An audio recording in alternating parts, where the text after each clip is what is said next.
¿Qué tal están todos? Espero estén teniendo un gran día lleno de muchas bendiciones y energía positiva. Yo soy Emil Klein y empezamos con el podcast. Hoy nos acompaña un profesional de la comunicación, conductor de música al desnudo, Pizarro FM y Sin Límites de Radio UACM. Es reportero en Reporteros MX y director de puntodeideas.com. Le doy la bienvenida al señor Luis Piña. ¿Qué tal estás, Luis? Muy bien, querido Emil, muchas gracias por la invitación, por tomarme en cuenta. Un saludo enorme a todos aquellos los que nos están viendo, escuchando. Un abrazo fuerte desde acá, desde la Ciudad de México. Excelente, Luis, muchas gracias. Como primer punto, y antes que entremos de lleno a los temas que pienso abordar, me gustaría que me contaras un poco más de ti, de lo que haces. He podido leer que eres reportero y he leído uno de tus artículos en Los Reporteros MX, titulado Poder Judicial jugando a las mañaneras, que me pareció muy interesante. Ya te voy a dar un resumen. Pero por favor, cuéntanos un poco de lo que haces. Muchísimas. Pues bueno, mira, ya tengo bastantes años en el periodismo. Empecé en el periodismo de espectáculos, principalmente en la música, como bien lo mencionabas al principio.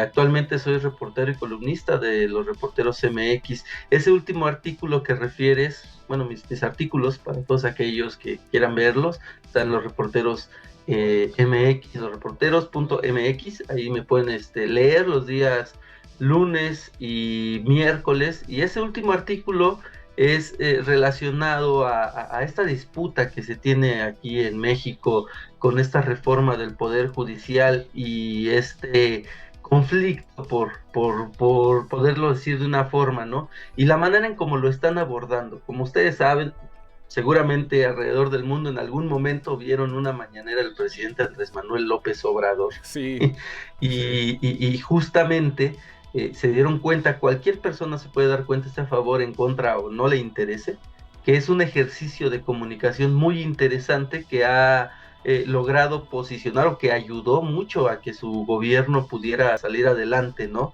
Y eso en cierta medida es porque lo hacía de manera genuina. Cuando fue alcalde de la Ciudad de México, pues también lo hacía hace ya bastantes años.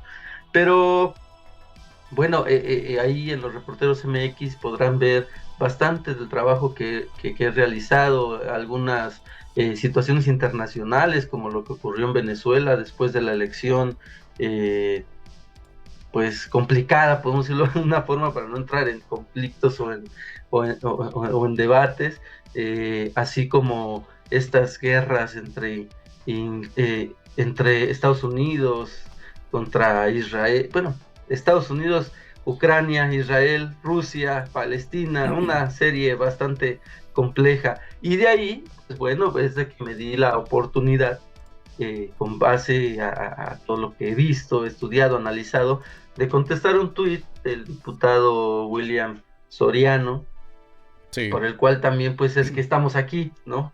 sí, Derivado exacto. a esa deuda de 320 millones que adquirió El Salvador. Exacto, exacto. Pues mira, me pareció muy, muy interesante tu artículo. Antes que vayamos a esto del tuit de William Soriano, porque el artículo explica que aunque en México el derecho a la información es constitucional, hasta Así es. 2018 estuvo controlado por una élite, y con la llegada de López Obrador y sus conferencias, las mañaneras, y luego con Claudia Sheinbaum, se ha promovido un diálogo abierto que permite a la ciudadanía cuestionar a sus autoridades, ¿cierto? ¿Es correcto? Sí, Sí, el Poder Judicial sí, sí. intentó una estrategia similar para mantener sus privilegios, pero su desconexión con la realidad se hizo evidente, mostrando actitudes elitistas. El artículo concluye que los mexicanos son ahora más críticos y menos manipulables, exigiendo transparencia y justicia, lo cual desafía a los actores judiciales a justificar sus acciones de manera coherente y pública. Es algo que nos hace falta mucho en El Salvador. Y Sí, mira, perdón que te interrumpa, justamente, pues digo, como seguramente ocurre en gran parte del mundo, pues la comunicación la encuentran a través de redes sociales. Bueno, las redes sociales también democratizaron un poco la información. Sin embargo, los que tienen la mayor cantidad de seguidores son aquellas redes sociales nacidos de medios de comunicación ya pues, preestablecidos, televisión, radio, periódico impreso. Estos pues muchas veces controlados económicamente por los gobiernos en turnos, ¿no? Sí. Aquí en México se daba históricamente un pasaje donde un presidente decía: no te pago para que me pegues. Ok. Y, y todo lo que veíamos pues era justamente lo que estaba aprobado, ¿no? Sí. Y bueno, con la llegada de Andrés Manuel y estas mañaneras, pues estaban abiertas a todo aquel que lo quisiera ver y seguramente, insisto, alguien la vio alrededor del mundo en varias ocasiones. Sí, sí, Y sí, ahí sí. están, todavía para la posteridad, sin manipulables, sin cortes, sin nada, ahí están en YouTube y podemos ver tanto cómo se enfrentaban muchos periodistas que estaban contra su gobierno, como también algunos que estaban a favor y le aplaudían, o algunos que genuinamente sí tenían ciertas dudas y podíamos ver cómo iban avanzando los temas. Entonces eso ayudó muchísimo a que la gente lo viera, y la popularidad que tuvo el presidente pues obviamente le hacía que lo vieran en cualquier momento, y ayudó a que también se politizaran en nuestro país bastantes personas. Ya no eran simplemente de una élite, como lo digo ahí, Sí. sino querían estar enterados de lo que pasaba. Es que eso es lo que sucede en El Salvador. Nosotros estamos en pañales, te digo. O sea, el salvadoreño está en pañales, no se compara con, no sé, esa garra que tienen los mexicanos que no se dejan, ¿me entiendes? Y que cuando miran si algo está mal, pues protestan y corre sangre. O sea, no es como el salvadoreño que se queda callado, es más manipulable, etcétera, etcétera. Y tenemos pero unos fanáticos, así, fanáticos, que ya ahora se les llama lamebotas, porque es que imagínate, les doy yo el ejemplo a los salvadoreños, que qué habría pasado, imagínate, hace mucho tiempo cuando nuestros abuelos, tatarabuelos, bisabuelos, digamos, que lucharon por las pensiones y lucharon por tener libres los sábados y domingos. ¿Te puedes imaginar si todos hubieran sido unos lambiscones y no hubieran hecho nada? Es lo que está pasando en El Salvador, que hace poco hubo unas marchas y decidieron, en vez de mantener un escalafón, que es, bueno, para lo de los sueldos de los médicos y de los profesores, pues decidieron empezar a despedir a ciertos líderes de estas uniones, digamos. ¿Qué me dices en México? ¿Qué es lo que pasa ahí? Es algo que ocurrió por muchos años en México antes de la llegada del presidente Andrés Manuel. El sexenio anterior, bueno, tuvimos un presidente nefasto, el de Enrique Peña Nieto, el cual pues Ah, llegó ok. por guapo, esa es la palabra. Y esa es Sí, una realidad, llegó por guapo. es cierto. Entonces, lo vivimos en muchos aspectos, lo vivimos muchísimo tiempo, y creo que entiendo muchas veces que esto ocurre porque es un problema también de desigualdades, como lo decía el presidente Andrés Manuel López Obrador. Si no se atienden las causas, pues muchas veces esto ocurre, ¿no? Claro. Eh, la educación es un problema muy grave que tenemos en América, Centroamérica, Sudamérica, y esta cobertura de la educación, o este control de la educación, pues también hace pues, que no tengamos hasta cierto punto conciencia.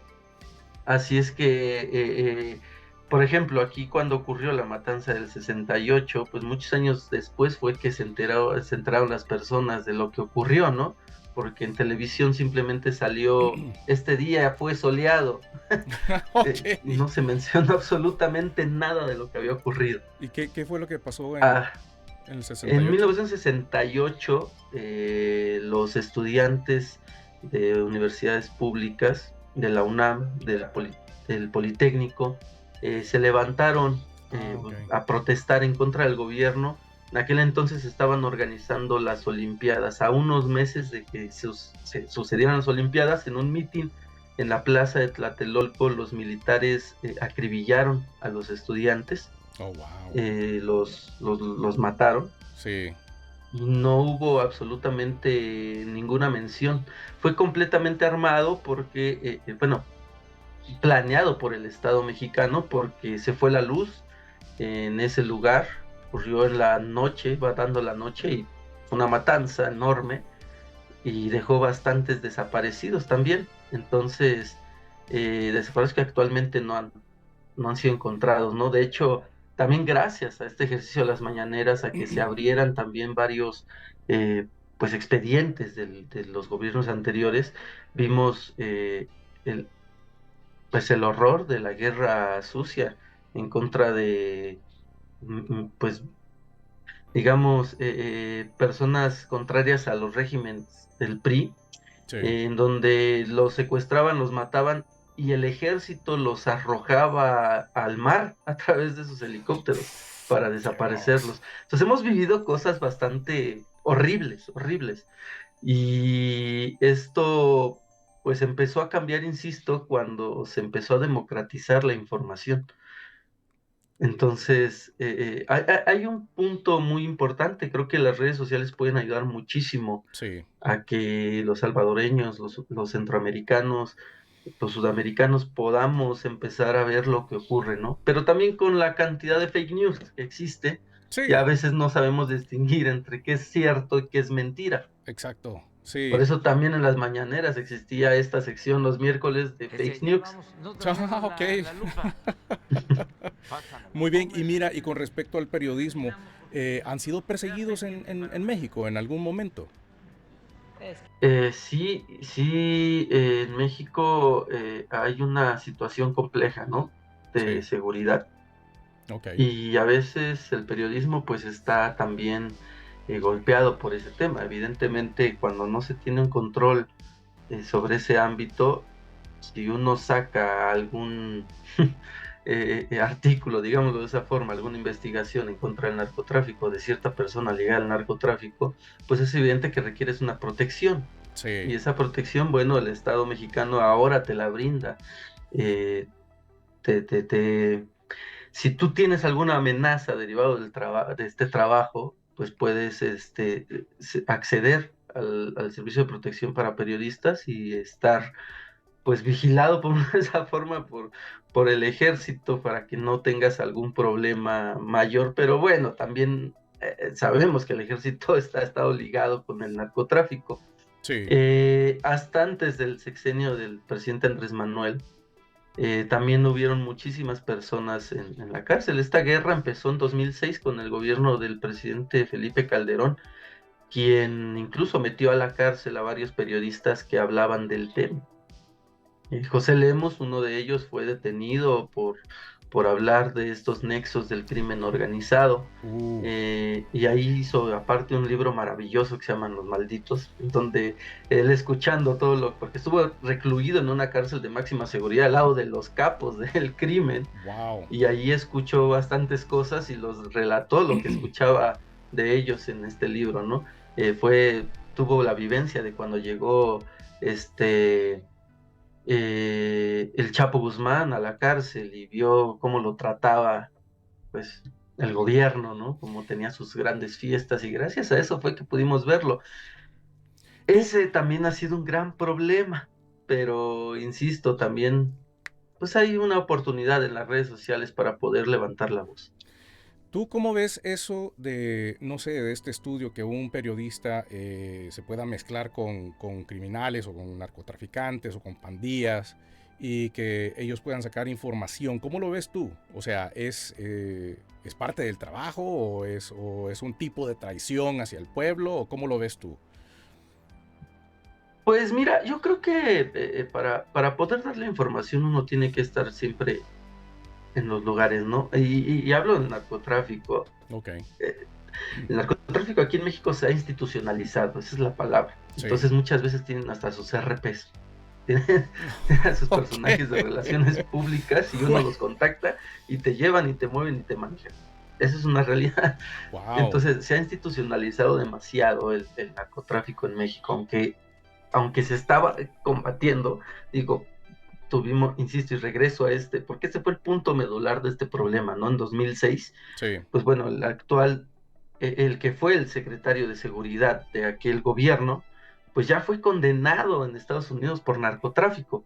Entonces, si la persona encargada a nivel nacional de cuidar y la cabeza de esta guerra contra el narcotráfico estaba ligada con el narcotráfico, pues evidentemente se iba a institucionalizar, no quiero decir la palabra profesionalizar porque no se un crimen no se profesionaliza, pero sí se volvió más controlable, ¿no? Incluso por los mismos capos.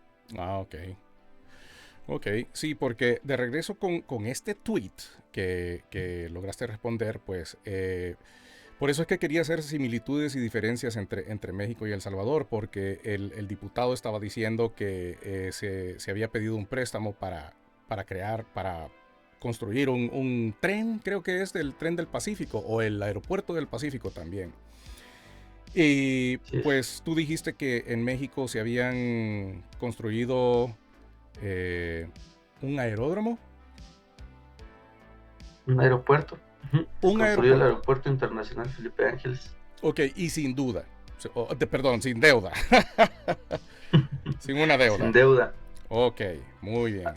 Así es. Sí, en México, durante el gobierno del presidente Andrés Manuel López Obrador, sus grandes, podemos decir, su gran trabajo de infraestructura fue el Aeropuerto Internacional Felipe Ángeles, Ok, que costó 75,000 millones de pesos, ok. de pesos mexicanos, pesos mexicanos. Sí, sí, sí. El aeropuerto de Tulum, Ok, que está en medio de la selva, que costó 11,000 millones de pesos. Se terminó la construcción del tren insurgente y el tren transísmico también se está rehabilitando. Esto lo llamo porque, pues digo, en El Salvador hay un problema muy grande de deuda, como también en México lo teníamos. sí. En México, en el gobierno de Enrique Peña Nieto, se tenía la planeación de construir el aeropuerto internacional en el lago de Texcoco. Sí. Este aeropuerto se tenía la estimación de que iba a costar 285,000 millones de pesos mexicanos. Wow. Lo canceló el presidente Andrés Manuel López Obrador y bueno, si hacemos la suma con el costo de los 285,000 millones que tenía una deuda del 58%, Sí. casi el 60% iba a ser de deuda. Se construyó el Aeropuerto Internacional Felipe Ángeles, el Aeropuerto de Tulum, el tren insurgente y el tren transísmico. Y sobró todavía dinero de los 285,000 millones, si hacemos esa comparación. Wow. Entonces se puede, pues, construir sin requerir ir a una deuda externa cuando, insisto, El Salvador tiene un problema de deuda en el que casi el 80% de su Producto Interno Bruto está endeudado. El, ¿Cómo adquieres más deuda para construir algo, no? espérate. ¿Estás Es hablando? complicado. No oí eso. ¿El Sí. PIB de México es el 80% o el del No, Salvador? no, no. El del Salvador. Ah, El sí, Salvador. claro. Sí, 80%, por O supuesto. sea, Más del el del 80%. Salvador es más del 80%. Entonces, ¿cómo? eh, mm, no podemos endeudarnos más de lo que ganamos, evidentemente. Yo sé que tal vez, si lo ponemos en el, le damos un punto de duda, digámoslo de esa forma. Sí, Tal vez son programas que pueden ayudar al Salvador, ¿no? claro. Sin duda.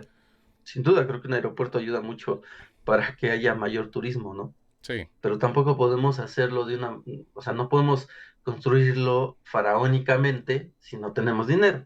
sí, exacto.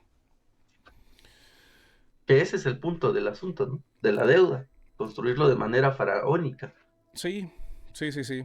Pero bueno, hablando de seguridad y criminalidad, porque uno de estas personas que te respondieron en este tweet, pues hablaron y compararon la erradicación de las pandillas en El Salvador y criticaban que en México nunca se había hecho nada. O sea, esto es una total ignorancia, pues. O sea, es gente que no sabe en absoluto lo de México, pero que nunca se había hecho nada con respecto al narcotráfico en México. Entonces, ambos países enfrentan altos niveles de criminalidad relacionados con organizaciones delictivas. El Salvador con pandillas y México con cárteles de narcotráfico. Estos grupos han tenido un impacto profundo en la vida cotidiana y en la seguridad de sus habitantes. ¿Qué es lo que se ha hecho en México para tratar de combatir? Y si se hizo, ¿qué consecuencias hubo? Porque Bueno, mira, creo que Salinas de Gortari fue uno que quiso atacar al narcotráfico, ¿o no? no. El problema con el narcotráfico comenzó en el 2006, Ah, ok. con la llegada de Felipe Calderón. Ok.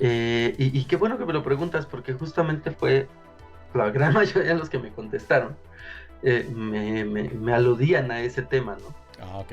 Y se consagraban de que en El Salvador pues se han atacado las pandillas, bla, bla, bla. Todo ese rollo que conocen ustedes más que yo, evidentemente.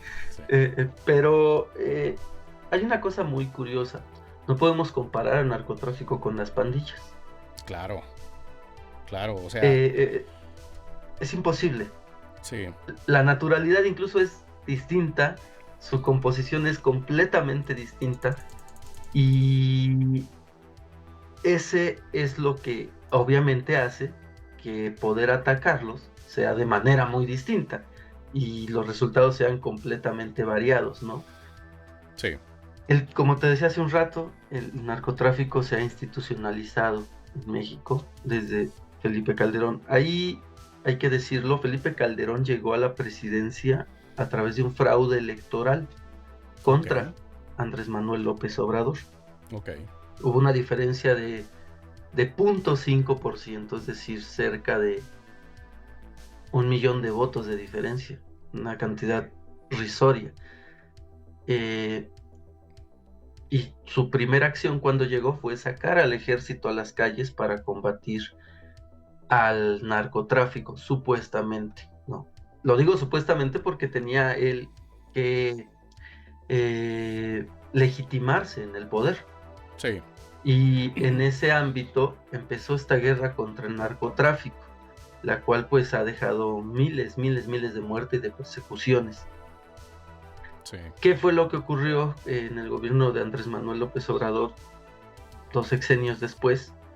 Pues notó o vio que esto es derivado de una descomposición social y dijo: hay que atender las causas. Si tenemos un porcentaje alto de pobreza, hay personas jóvenes que no tienen oportunidades laborales ni de estudio, pues ¿a dónde se van a ir? Okay. Había una cantidad importante de jóvenes que no estudiaban ni trabajaban, y el Estado mexicano simplemente las llamaba ninis, ni estudian ni trabajan.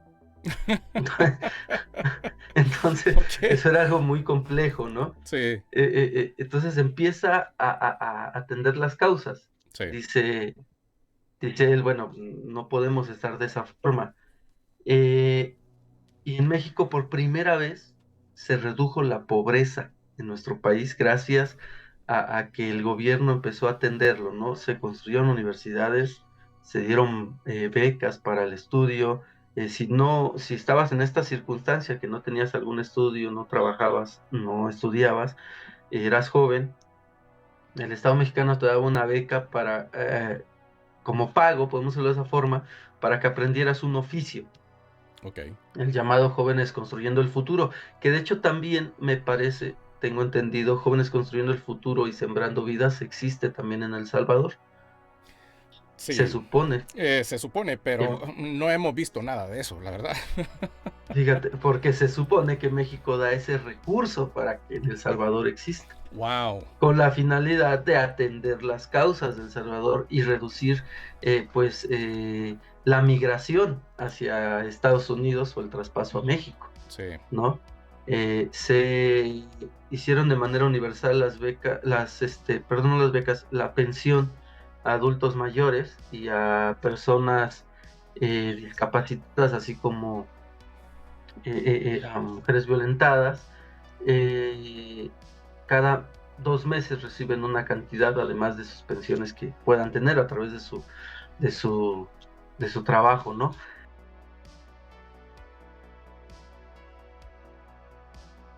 No dejemos el acceso, o sea, aunque fuera acceso libre, gratuito, etcétera, no todos los jóvenes tienen por qué pasar por una licenciatura de 5 años, una ingeniería, un doctorado.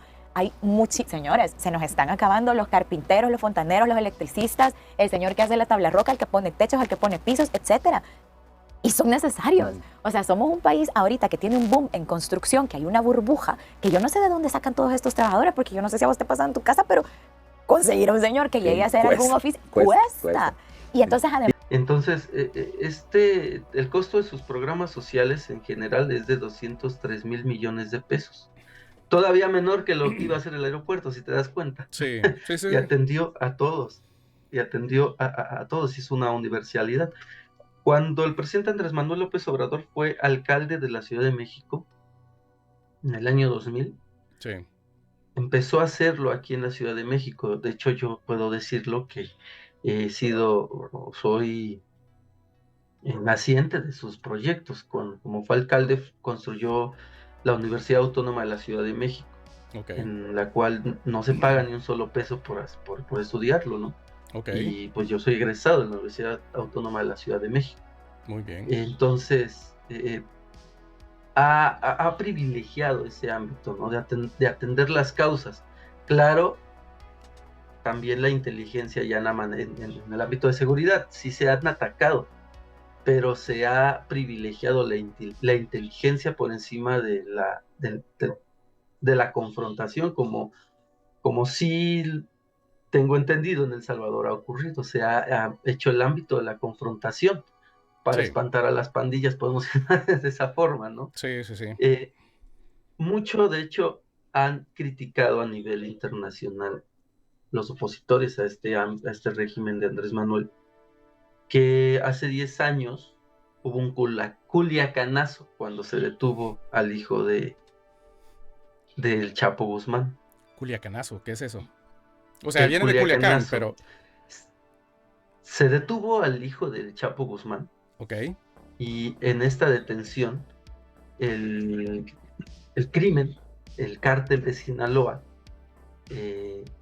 salió a las calles y mostró el poderío, digámoslo de esa forma, de armas que tiene. Se enfrentó al ejército, cerró un ámbito también de terror, podemos decirlo de esa forma, con la finalidad de que lo liberaran al hijo del Chapo. Andrés Manuel venía en un viaje de la Ciudad de México a Oaxaca, se le informa y él dice que lo libere. ¿Por qué? Porque no vamos a poner en riesgo a la población, porque el problema no es que solo iba contra el ejército, sino iba sobre la población, el cártel de Sinaloa. Lo liberan y pues fue muy cuestionable, ¿no? Esa decisión, porque dijeron, ¿cómo liberan al hijo del Chapo Guzmán? Estados Unidos también salió, ya te imaginarás. Años después, pues ya se logró la detención de él, privilegiando la inteligencia y la acción. Yo vi ciertas imágenes, porque vi como que era un enfrentamiento, como que era Irak o algún país de estos. Así es. Entonces, como que venía más el humanismo, ¿no? Y de ahí también la salida del humanismo mexicano que nombró Andrés Manuel, que fue justamente el priorizar la vida, la vida de las personas por encima de lo económico incluso. Sí, es que eso es lo difícil de entender, tanto para salvadoreños como para mexicanos, porque mírate cómo es esta diferencia, ¿verdad? Que en El Salvador es un país muy pequeño y tal vez es más fácil atrapar a todas las pandillas, meterlas a una cárcel o a diferentes cárceles, pero en México siento yo que es más fácil tener un diálogo con el narcotráfico porque es mucho más peligroso y se salvan más vidas. Y hay más oportunidades por su extensión. O sea, al ser un país enorme, pues da más oportunidades para las personas, no solamente para la educación, sino que también para el trabajo.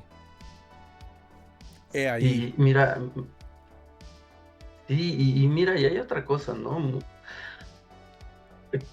En México, ¿cómo es posible? O sea, se le exige mucho, Estados Unidos le exige mucho a México que ataque el narcotráfico, porque pues, Estados Unidos es el mayor consumidor de drogas. Sí, exacto. Entonces, exige que frenen el narcotráfico, pero también Estados Unidos es quien le vende el 80% de las armas de asalto a los cárteles. Sí. No existe una lógica, ¿no? De hecho, México demandó a las armerías de Estados Unidos y se ganó la demanda. ¿Ah, sí? Sí, exactamente. Oh, wow. El canciller Marcelo Ebrard demandó a las armerías de Estados Unidos por este trasiego, lo que obligó al gobierno de Estados Unidos a declarar como un delito grave el traspaso de armas de México a Estados Unidos, porque hasta esa demanda no era un delito grave para Estados Unidos que mandaran armas a México, lo cual también, insisto, es una incoherencia total del país del norte. Yo siento que ellos pues tienen un gran negocio, la verdad. O sea, estamos hablando también que tienen miedo que China se esté metiendo mucho en los asuntos de Centroamérica. Pero todo mundo creía que era porque posiblemente China podía crear bases militares en Centroamérica y que iban a tener misiles y todo eso, ¿verdad? O sea, ilusiones de la Guerra Fría. Y en verdad, siento yo lo digo, o sea, que es más que todo porque Centroamérica como es un puente y se me hace que muchos gobiernos centroamericanos lo único que hacen es cobrar peaje para que pase droga de Sudamérica para México. Y es ahí por qué quieren unir ese tren del Pacífico, porque en México existe, ¿verdad? El tren transísmico. Y fíjate, justamente hablando de eso, de lo de China, sí. El tren, que te decía, el tren insurgente México-Toluca, es un proyecto que inició en el sexenio de Enrique Peña Nieto. Ok. Ahí se mantuvo. No se consiguió la construcción porque la concesión se la dieron a una empresa china y Estados Unidos se puso al brinco. Okay. Y se frenó la construcción. Con la llegada de Andrés Manuel se continuó la construcción y dijo, pues, los asuntos de México son de México y esto es asunto de nosotros. Se acaba el rollo. Se pueden unir. Y ese tren transísmico, exactamente. Ese tren transísmico que comentas es el que está conectando el Pacífico con el Atlántico. Sí. ¿No? El Golfo de México con el Pacífico. Y esto es justo para sabemos los conflictos que hay en el canal de Panamá también, ¿no? Sí. Y es como digamos, como un apoyo para que pueda seguir pasando la mercancía. Se construyó también, se rehabilitó en este gobierno con 60 mil millones de pesos. Pero la mercancía buena, no la mercancía blanca. No, la mercancía real, ¿no? Ok. La lícita. Ok, muy bien. La lícita, sí. No, lo que pasa con la droga es muy complicado, ¿no? Porque en el gobierno de Felipe Calderón, donde supuestamente se iba a combatir, pues hasta en el aeropuerto se recibía, ¿no? Wow. Se recibía abiertamente y pasaba por el aeropuerto internacional de la Ciudad de México. Wow. Y de ahí iba para arriba. Entonces había una complicidad entre el gobierno de Felipe Calderón a través de su secretario Genaro García Luna, y esa guerra fue para darle el poder al cártel de Sinaloa. O sea, atacó a los demás cárteles, no al cártel de Sinaloa. Sí. Y ahí nació la guerra contra el narcotráfico que continúa hasta ahorita, ¿no? Y que evidentemente sí me queda claro que hay personas o sea, hay gente del gobierno, de todos los gobiernos que están coludidos con el narcotráfico, porque no es algo que no se va a acabar de la noche a la mañana, como dice el presidente Andrés Manuel. Sí. Y como actualmente la presidenta Claudia Sheinbaum están trabajando, ¿no? Pero la diferencia es que sí ya existe un ataque directo contra los cárteles, todos los cárteles, no solo algunos como ocurrió en aquel entonces, ¿no? Sí. Sí, porque, bueno, yo estaba viendo aquí la figura de Nayib Bukele y su popularidad, porque, o sea, se ha exportado esa popularidad. Y yo quisiera saber cómo es percibida la política de Bukele en México, si se considera una figura populista o con un enfoque positivo para El Salvador. ¿Cómo lo ves? Mira, Nayib Bukele aquí en México, yo también considero que tiene índices de popularidad gracias a los medios de comunicación. Sí. Porque digo, México pues también tiene un gran problema de seguridad, ¿no? Todo mundo ha conocido cómo se comportan las pandillas. Sí. Y que supuestamente alguien llegue a atacar a las pandillas y te diga ya no tenemos homicidios, ya no tenemos esto, los tenemos en la cárcel, así, así, así, así, porque es lo que ellos mandan información alrededor del mundo, lo que como comenzamos esta plática, Sí. seccionan la información. Sí, exacto. Pues la gente se queda con eso. Sí. ¿No? Y se da cuenta de que pues, y ojalá en México hicieran lo mismo, porque ha ocurrido también. Sí, Ha pero... ocurrido, lo han pensado, lo han dicho muchas veces, sobre todo la derecha lo ha dicho. Pero fíjate cómo es esto, o sea, que en El Salvador, así como tú dices, los medios de comunicación, las redes sociales han encargado de darle un buen nombre a Nayib Bukele, pero resulta que nos dimos cuenta que había una reserva de información por 7 años en El Salvador, que no estaban publicando los gastos públicos y no estaban tampoco transparentando los salarios de los diputados en la Asamblea Legislativa. Y sus contrataciones, o sea, lo que ellos contrataban, su presupuesto, etcétera, etcétera. Se les cuestionó, gracias a una diputada en ese entonces, eso fue hace más de un año, se lo dijo a un analista político. Este analista político cuestionó eso y dijo, ustedes reciben $14,000 mensuales. Y ellos llegaron a un canal, como 3 diputados llegaron a un canal y empezaron a llamarle a este señor, a este analista, nombres, le dijeron pelón. Yo no sé si en México dicen pelón o solamente calvo. No, sí, también pelón. Entonces le dicen. Y de muchas otras maneras también. Entonces le dice que este pelón está mintiendo y que no sé qué, ¿cuáles 14,000? Que eso ya pasó, que nosotros... Y resulta que sí tenían esos 14,000, no 14,000, sino 14,500. Y ha surgido una serie de situaciones con ese presupuesto que tiene cada diputado adentro de la Asamblea Legislativa. ¿Y ahora qué está pasando?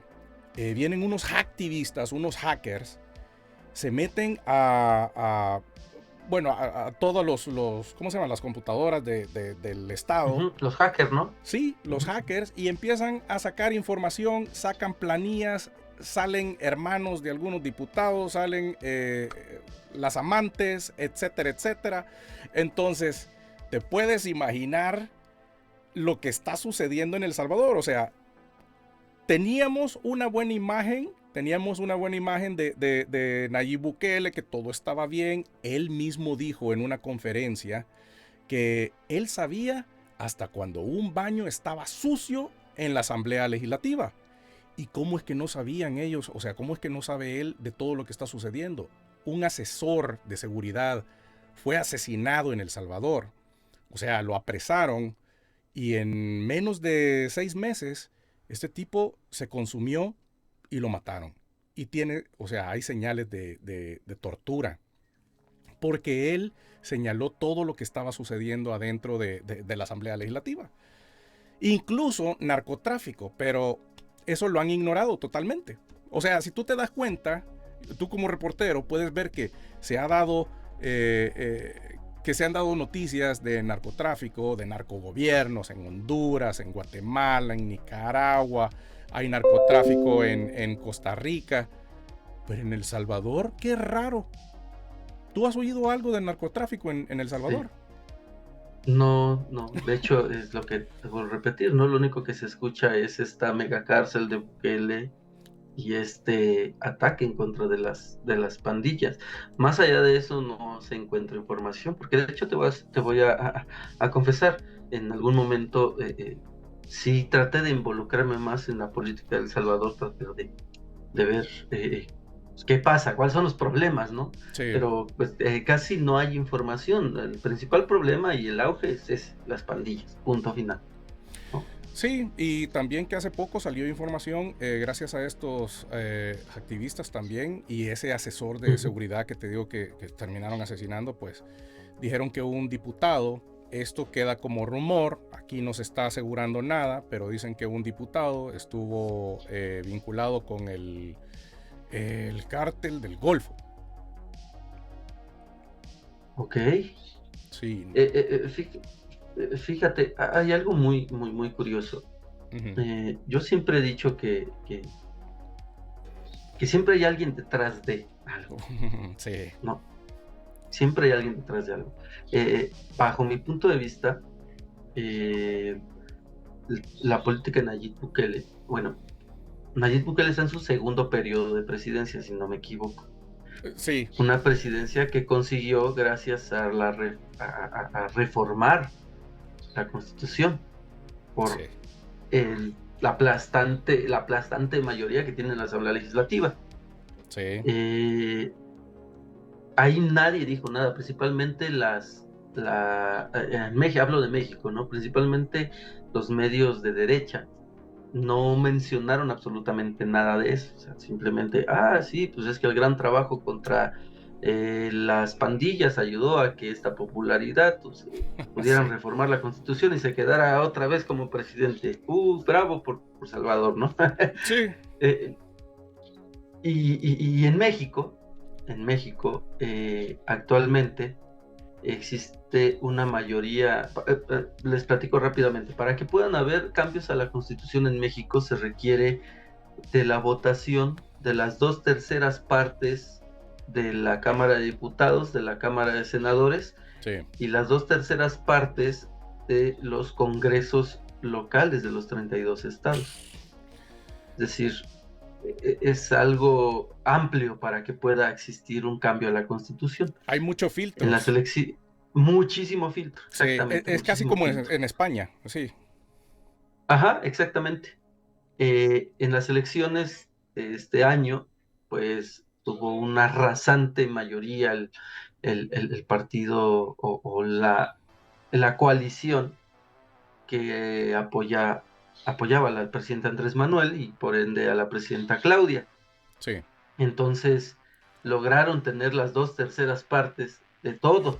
O sea, en México gobierna Morena y esta alianza, si no me equivoco, 28 de los 32 estados del país. Y aparte tienen la mayoría absoluta en el Congreso, en la Cámara de Diputados y en la Cámara de Senadores. Sí. Estos medios que te mencionaba, que no decían nada de lo que ocurrió con Bukele, se soltaron a una campaña de dictadura y sobre representación del gobierno de Claudia Sheinbaum y el presidente Andrés Manuel. Bueno, ¿por qué motivo?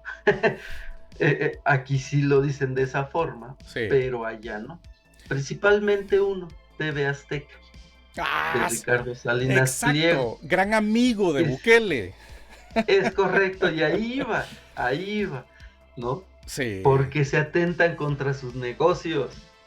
El problema muchas veces son la inversión privada. No toda la inversión privada es mala, hay que decirlo. Pero estos empresarios, pues evidentemente se manejan sus intereses, ¿no? Sí. Ricardo Salinas Pliego es una persona que adeuda en México una cantidad impresionante de dinero. Sí. Adeuda de impuestos casi, si no me equivoco, más de la mitad de lo que el estado de Quintana Roo tiene de presupuesto para un año. O sea, un año y medio de presupuesto del estado de Quintana Roo adeuda Ricardo Salinas Pliego. Hace unos días la presidenta Claudia Sheinbaum informó que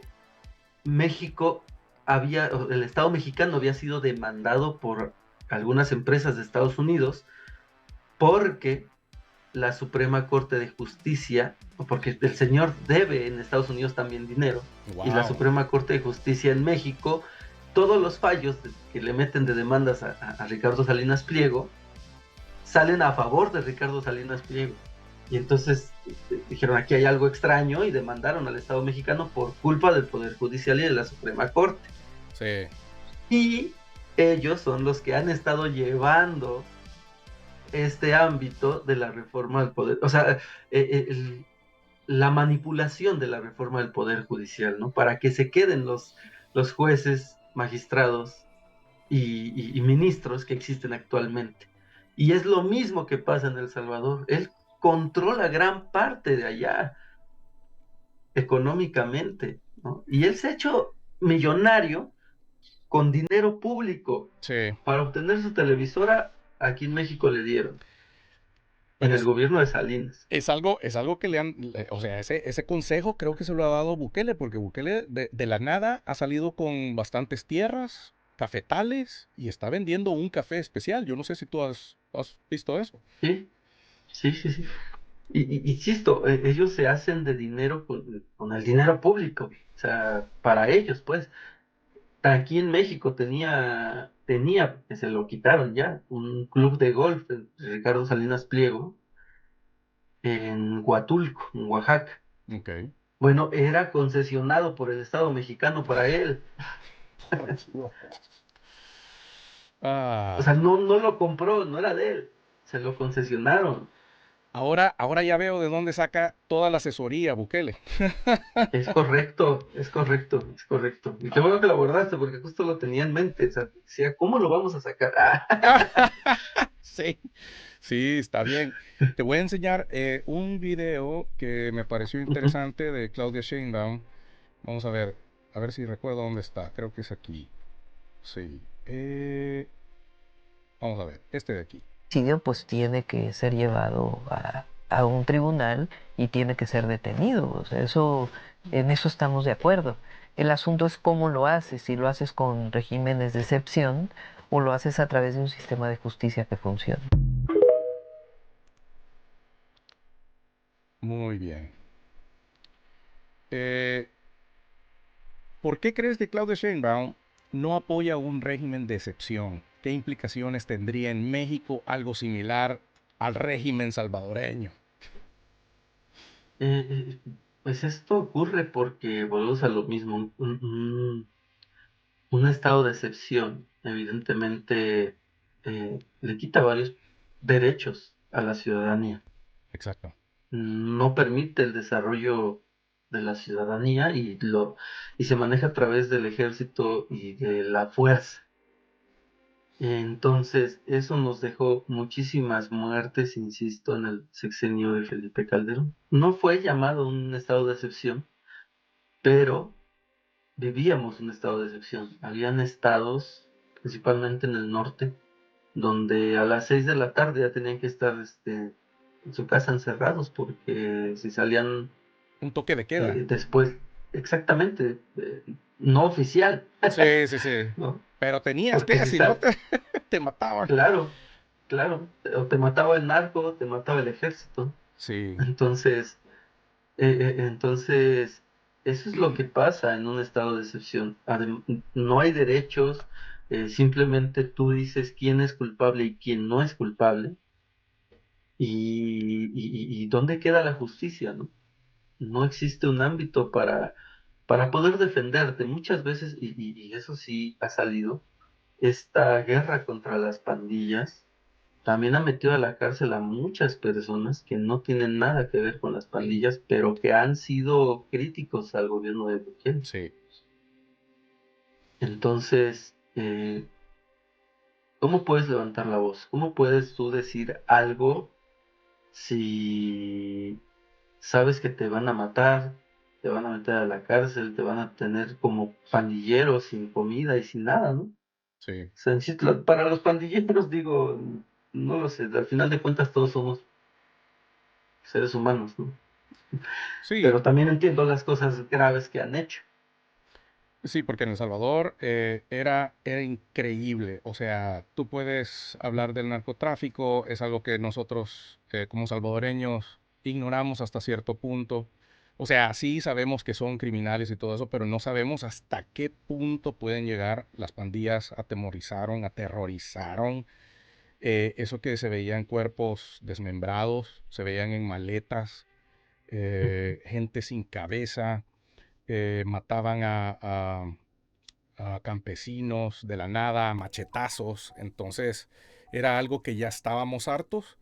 Pero en sí también fue una consecuencia de los gobiernos anteriores que marginaban a estos grupos, marginaban a esa gente, porque antes no eran delincuentes, sino que simplemente ellos pedían y por algo se pedía, por algo se marchaba, y como el gobierno los marginó, pues se convirtieron en criminales y luego se convirtieron en crimen organizado, porque si tú te das cuenta, la Mara Salvatrucha, la Mara 18, el Barrio 18, están tanto en Los Ángeles, en Estados Unidos, en distintos estados, creo que hasta en México están en Guatemala, en Honduras, etcétera, ¿me entiendes? Incluso en España.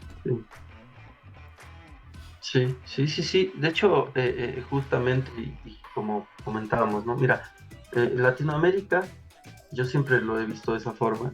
A mí me gusta mucho la historia y he visto cómo pues, toda Latinoamérica, Centroamérica, Sudamérica, América del Norte, hasta México y todavía tal vez Estados Unidos, algunos lapsos, algunos lugares, estamos abrazados por la historia. Tenemos problemas similares en muchos aspectos, ¿no? Sí. Y esto que tú me dices es justamente este problema que Andrés Manuel decía. No se atiende a las causas, no hay un desarrollo social, ¿no? Sí.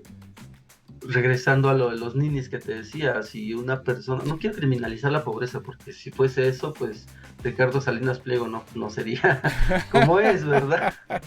Sería un santo. Sí, sería un santo, porque tiene muchísimo dinero, pero no, eso no te quita que hagas delincuencia o no. Sí. Bueno, pero sí es cierto que a mayor pobreza, pues evidentemente puede existir una descomposición distinta. Sí. ¿No? Estos ninis que te comentaba, sí. Si eres pobre, pues eres un nini, pero si eres rico, pues eres un junior. Sí. Un junior no de pasa nini. nada que seas un junior. No pasa nada. Okay. ¿No? Entonces, bueno, ¿qué pasó? Insisto, estos programas Jóvenes Construyendo el Futuro, el cual ofrece becas y capacitaciones a los jóvenes para ayudarles a entrar al mercado laboral. No tienes oportunidad, ¿no? Entonces, bueno, por lo menos te voy a enseñar a que seas carpintero para que vivas de ello, sí. Y ganes dinero, ¿no? También, sembrando vidas, que, insisto, te están también ahí en El Salvador, pero ya, qué bueno que me dijiste, porque esa es primicia, de que no les están dando, ¿no? Sembrando Vidas, un programa que promueve la reforestación y la producción agrícola, porque a pesar de que México tiene espacios para poder sembrar, pues ya la gran mayoría era importado. Entonces, el campo mexicano quedó muy abandonado. Entonces, vamos a hacer este programa, ¿no? Las pensiones de adultos mayores, una pensión universal a todas las personas que cumplen 65 años en adelante, para garantizar un ingreso básico a este sector de la población, ¿no? Uh-huh. Porque también ocurrió que en México te quitaron las pensiones, te quitaron las jubilaciones y te fuiste a cuentas individuales de ahorro. Ok. Y entonces Dados por... te ¿cómo? retirabas con lo que juntabas, punto. Sí, dados por el dueño de Banco Azteca. Es correcto, Es que, justamente. es que todo es un Las negocio. becas, exacto, todo está manipulado por estos empresarios, ¿no? Sí, Las becas para estudiantes, ¿no? Del nivel básico, todos los estudiantes del nivel básico actualmente están becados, reciben dinero por estudiante, no por familia, por estudiante. ¿Por qué? Porque eso ayuda a que te puedan alimentar mejor. Entonces, llegó el momento en el que en México actualmente los programas sociales se han convertido en cerca del 25% del ingreso de las familias. ok. Y muchas personas como Ricardo Salinas Pliego salieron a reclamar y a decir que eso era un barril sin fondo. Mm, Y dices, bueno, o sea, y un senador, Ricardo Fernández Noroña, les contestó, pues, no es tu dinero, es dinero del Estado en primera, y en segunda es dinero de ellos, porque se les está regresando el dinero de sus Sí. impuestos. sí, qué abusivo. Exactamente, ¿no? Eso es lo que, pues, es un camino más largo, porque sí es un camino muy largo que se empiecen a ver resultados de esto, pero ya se están viendo. Sí, Y es algo que ayuda a que, pues, se acabe con esta descomposición social que, como bien lo comentas, deriva en violencia, como ocurrió en El Salvador. sí, Entonces, si no hay un desarrollo de la mano de una estrategia de seguridad, pues la estrategia de seguridad será una matazón del te hago, me haces y hacemos los dos. sí. Y es por eso que lo critica la presidenta Claudia Sheinbaum. Muy bien. ¿Tú cómo ves eso, el futuro de la presidenta? Lo veo bien, mira, es muy distinto. O sea, es igual pero distinto con el de Andrés Manuel. Ok. Es un gobierno de continuación. ¿Es pero del mismo también partido o es distinto? es el mismo partido, sí, es la misma coalición, es el mismo partido. Ok. Ellos también, es el punto de esto, y ella lo ha mencionado muchas veces, Ujú. porque muchas personas decían, es que Andrés Manuel va a seguir mandando, pero con la cara de Claudia Sheinbaum. Y Claudia, la primera presidenta en México después de 200 años, bien decía que la diferencia con la derecha es que sí existe un jefe, o sea, hay quien los maneje. Ok. Y aquí en la Cuarta Transformación es un movimiento Ok. que han caminado juntos. Entonces Andrés Manuel fue la cabeza de un movimiento que también ella participó. Sí. Entonces tiene la misma idea de continuar haciendo esto, sin embargo a su manera. Ya lo vimos con su plan de seguridad, ¿no? que lanzó, el cual es un poco más, ¿cómo podemos decirlo? Es un poco más llegado a la inteligencia, más participativo entre todos los sectores de seguridad. Ok. ¿No? Al del presidente Andrés Manuel, que era más llevado hacia tal vez la Guardia Nacional. Aquí ya está participando hasta las policías municipales, las van a involucrar en esto. Entonces, yo veo que va a ser una buena presidencia siempre y cuando no traicione esos ámbitos del movimiento, que hasta ahorita no se ve que los quieran traicionar, ni se ve que los vayan a traicionar, y así espero que continúe. Mira, me pareció muy, muy interesante, muy bueno que ella haya tomado un vuelo comercial. O sea, ella se fue en un vuelo comercial y no en un jet privado como Don Bukele.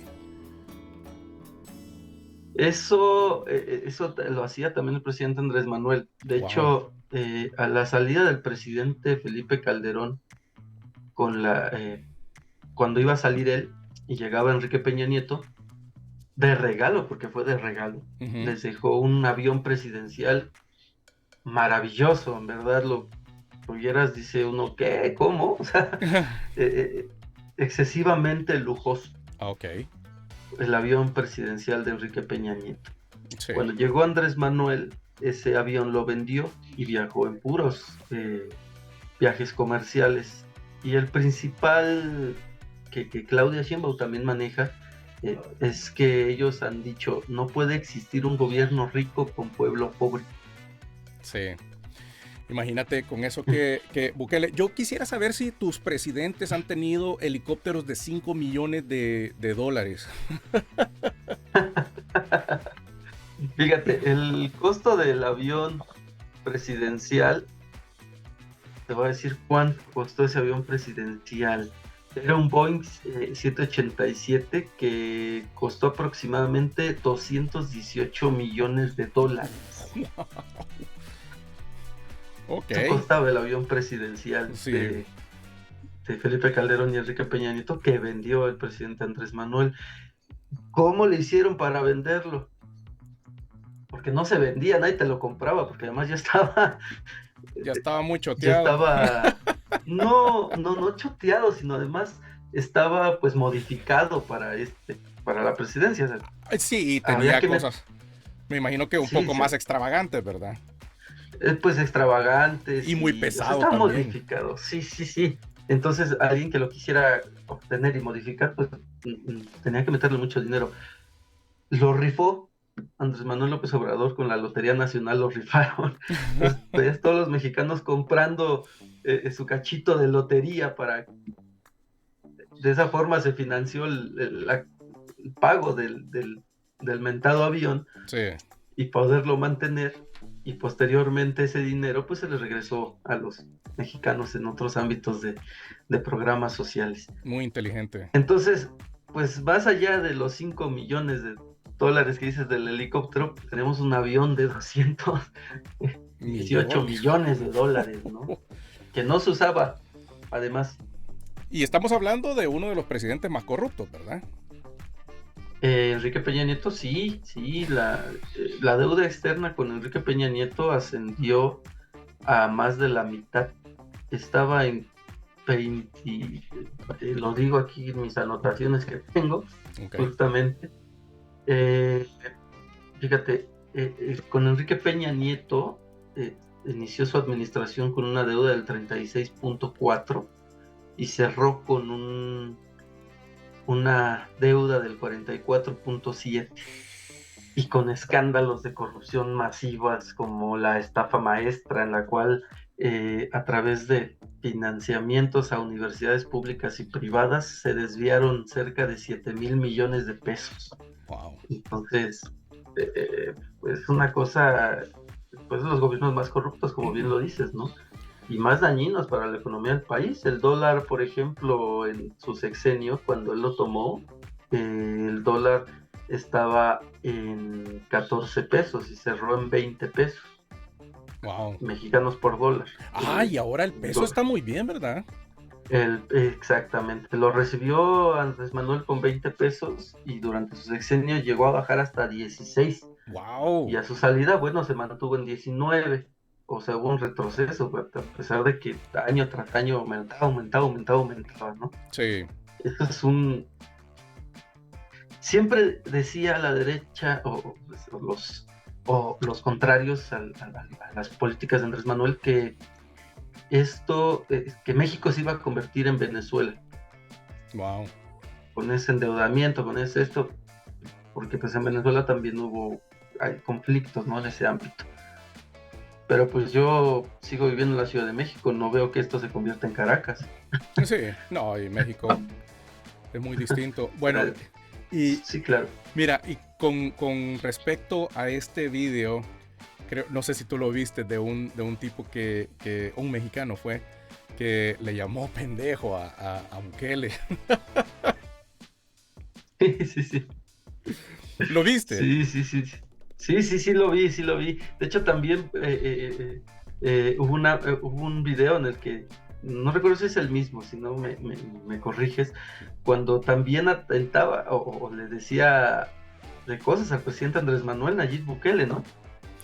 Es que Yo creo que sí, le dijo algo a AMLO.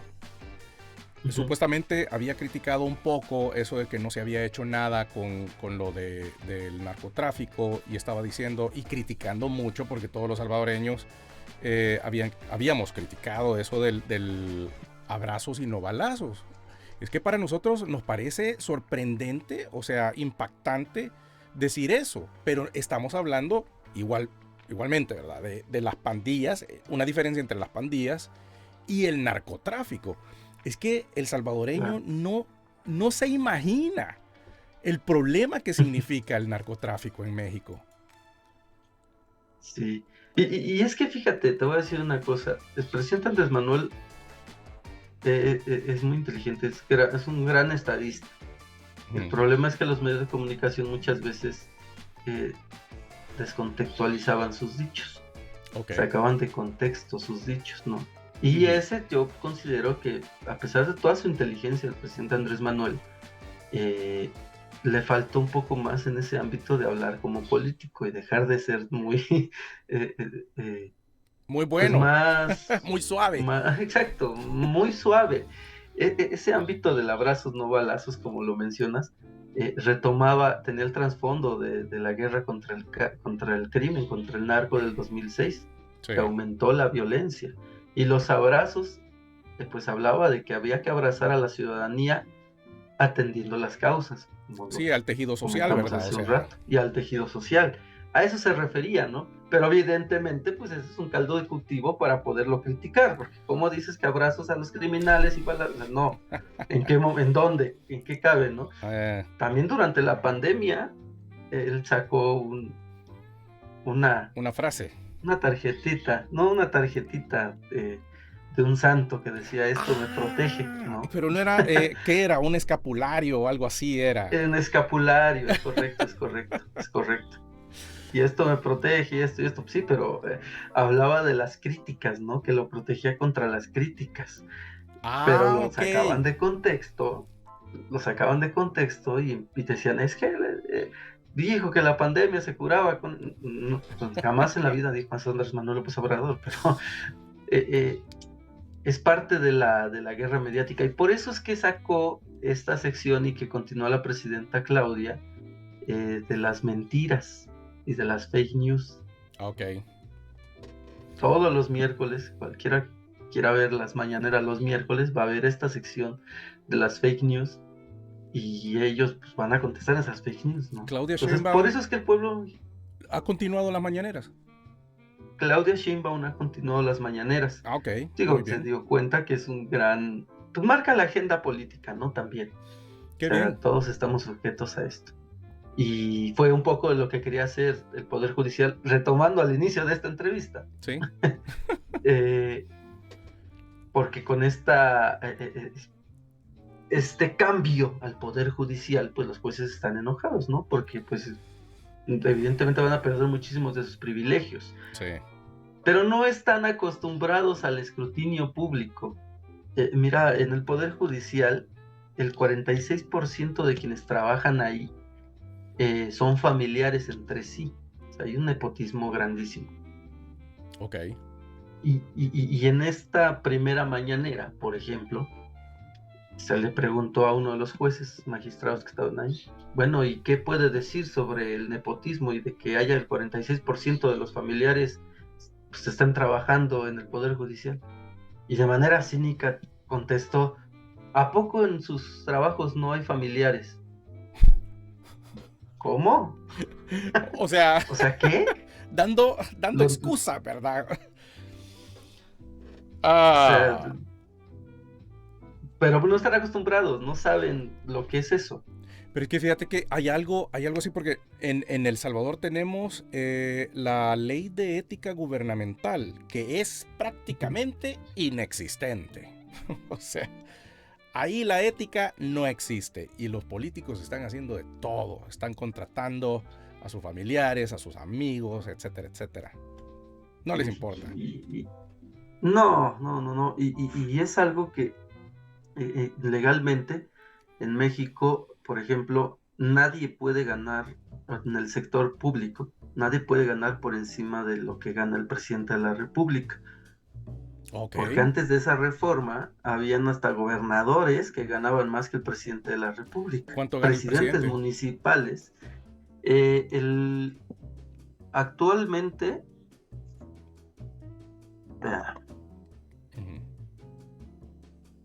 lo busco, el presidente de México gana 112,000 pesos al mes. 112,000 pesos. ¿Cuánto sería eso en dólares, más o menos? En dólares. A En ver. dólares serían un aproximado de $6,200 estadounidenses. Ah, ok. 6,000. $6,200 estadounidenses. Eso fue en el sexenio de Andrés Manuel. Él puso ese tope. Wow, porque sí. Es como sí, 5,597. Más o menos, sí. 6,000. Bueno, más o menos. más o menos, sí. Y digo, pero también sabemos que los presidentes, pues evidentemente no dudo mucho que se gasten su sueldo, ¿verdad? Nosotros O sea, sea el que tenemos, sea. nosotros tenemos ciertos funcionarios que han llegado a ganar $41,000 mensuales. Y eso pasaba en México. Un presidente municipal, o sea, ganaba más que un presidente de la República. Dices, ¿cómo es posible, no? Sí. Y bueno, se hace esta ley. Y pues los únicos que no se atañeron a ella, a pesar de que sea una ley constitucional, Sí. fue el Poder Judicial de la Federación. Los magistrados ganan el doble de lo que gana el presidente de la República, el doble, el triple de lo que gana el presidente de la República. ¿Eso actualmente? Actualmente. O sea, a pesar de que exista una ley constitucional, los que están ligados a hacer valer la ley no lo cumplen. Ah, sí. Y de ahí es que viene, y de ahí viene este ámbito y esta disputa entre pues, la población, porque la población sí quiere esta reforma judicial. Sí. O sea, sí quiere que cambie el Poder Judicial, porque dices, ¿cómo es posible? Tienes 46% de tus familiares trabajando dentro del poder y además ganas el triple de lo que gana el presidente de la República. No haces valer la ley. ¿Cómo es posible? Sí. Y bueno, vemos a Ricardo Salinas Pliego que pues les hace de vocero del Poder Judicial aquí en México. Claro. Bueno, vamos a ver, como conclusión, ahora sí, ya terminando esto, quisiera saber qué elementos crees que El Salvador y México tienen en común en términos de desafíos políticos o qué podrían aprender el uno del otro. Porque sí hemos hablado Pues, de las maras, los narcos, la economía de cada país, pero ¿qué podrían hacer? ¿Cómo podríamos aprender? Mira, El Salvador es un gran país con muchísimo potencial. Había una cosa que me contestaron en ese tweet, que tal vez tiene razón el mismo diputado, que me decía, no tiene la misma cantidad de personas ni la misma cantidad de ingresos. Sí. Totalmente de acuerdo. Pero yo no tengo la misma cantidad de ingresos que Ricardo Salinas Pliego. No voy a vivir como Ricardo Salinas Pliego. No puedo vivir como Ricardo Salinas Pliego, ¿no? Sí. No me voy a endeudar para vivir de esa forma. Exacto. Y en México ocurrió eso por muchos años, hasta que se buscó que se acabaran esos privilegios. Y creo que eso es algo que tiene que buscar El Salvador. Exigirle a sus gobiernos que dejen esos privilegios, porque no solo se trató de darle a las personas, sino hubo una austeridad republicana. Se disminuyó el ingreso y el gasto público a más del 60%, ¿no? O sea, el costo, lo que gana el presidente de la República en realidad, pues es muy risorio, porque cualquier persona profesionista ejecutiva puede ganar el doble, el triple en la inversión privada. Sí. ¿No? O sea, entonces, primero es que aprendan de eso, de que busquen, luchen porque el gobierno tenga un contexto social y no empresarial, ¿no? Sí, exacto. Y en México, aprenderles a los salvadoreños que no se debe de abrazar a los criminales. No, Muy bien. es que sí, que debe de existir en México ese contubernio que todavía existe en algunos gobiernos con el crimen organizado. Sí. Esto aquí en México no va a acabar hasta que no suelten o no aprendan a quienes están en el gobierno ligados al crimen organizado, ¿no? Sí, claro. Rápidamente, por ejemplo, en la Ciudad de México hubo se llama el cártel inmobiliario. Ok. Sí. Construían grandes edificios en zonas que tal vez no puedan aguantar y que algunos se cayeron en el sismo del 2017. Wow. Porque aparte estaban mal hechos, te daban permiso para construir 3 pisos y levantaban 10. Wow. Y eso también complicó incluso en el agua, pues, en los servicios del agua para las poblaciones, porque pues, evidentemente tienen que consumir más agua. Este cártel inmobiliario estaba pues avalado por el alcalde de la alcaldía Benito Juárez. O sea, el alcalde era parte del cártel inmobiliario, ¿no? Sí. Y desgraciadamente todavía no han podido detenerlo porque no tienen las pruebas suficientes en la fiscalía. Existe hasta cierto punto un contubernio, yo considero. Sí.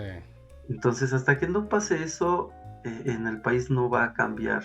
Sí, hemos avanzado mucho, faltan muchas cosas, pero hay que decirlo, en El Salvador hasta cierto punto se acabaron con esas pandillas porque tuvieron la designación de hacerlo. Ya después que se agarraron todo lo demás y como pretexto para poder quedarse en el poder y volverse dictador, bueno, pues es otra cosa. Sí. ¿No? Exacto. O vives lo suficiente para convertirte en un dictador o mueres antes para ser un héroe. Sí, pero sí, yo siento que hay que tener un equilibrio, ¿verdad? Porque también hacerse llamar caudillo, creerse casi un todopoderoso y hacerle creer a la gente que tiene la solución para todo, como que no sé, es jugar con las emociones del pueblo. Claro, y pues el pueblo realmente, como bien lo mencionabas, sí vivió horrores con las pandillas, ¿no? Y evidentemente que alguien llegue y te quite un problema está súper bien, pero que ese problema te derive en otros 4, sí, te vuelve dependiente de, entonces eso no es posible. Exacto. Pero bien, bueno, Luis, quiero agradecerte sinceramente por compartir tus perspectivas y tu análisis sobre estos temas tan relevantes. Ha sido una conversación enriquecedora que aporta mucho para entender mejor la realidad política y social de nuestros países. Para concluir, es importante reflexionar sobre el valor de estas discusiones, que no solo nos ayudan a comprender los desafíos que enfrentamos en México y El Salvador, sino también a reconocer cómo nuestros contextos se entrelazan y afectan mutuamente. En un mundo cada vez más interconectado, la cooperación y el diálogo son esenciales para construir un futuro más seguro, justo y transparente para toda la región. Gracias nuevamente por acompañarnos y esperamos que esta conversación sea solo el comienzo de muchas más. Así es, así será, mi querido Emil. Muchísimas gracias, de verdad. Un abrazo a todos y muchísimo gusto. Y aquí vamos a estar para cuando lo necesiten. Muchas gracias, Luis.